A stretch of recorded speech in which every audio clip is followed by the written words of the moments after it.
In this video, we're taking a look at Adafruit IO, the easiest way to stream, log, and interact with your data. Adafruit IO is a cloud service that can be used by everyone, from makers building home automation to scientists who want to log data. We think this is great for folks who want to build an internet-connected mailbox or automate their home with sensors. Other cloud services might lock you into using just their hardware. With Adafruit IO, you can use just about any device that can send data over the internet.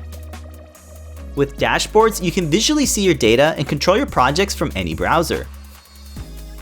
Data is stored on Adafruit IO feeds, and it's not restricted to numbers. You can send environmental data, human-readable text, and even base64 encoded binary data. Use charts to plot data from sensors so you can visually see things change over time. Dashboard blocks, such as buttons and switches, lets you send data to your projects so you can control them right from your browser. To customize your dashboard, you can drag and drop blocks and use the editor tools to easily make changes and updates. Connect your account to services like If This Then That or Zapier so you can move your data across the web. Set up triggers to notify you when your sensor data goes below a certain value. Use feed notifications to help you keep track of your feeds so you know when things are happy and healthy. There's tons of Aio projects on Adafruit's learning system, so you have lots of demo code.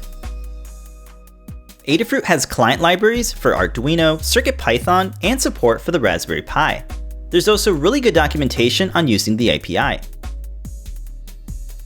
With plenty of documentation, you can quickly get projects up and running. You can sign up for free right now and get access to all the core features. For projects that need unlimited feeds and dashboards, you can upgrade to IO+. So if you need to control your projects over the internet, definitely check out Adafruit IO and start plotting your sensor data. Thanks so much for watching, and be sure to subscribe for more content from Adafruit.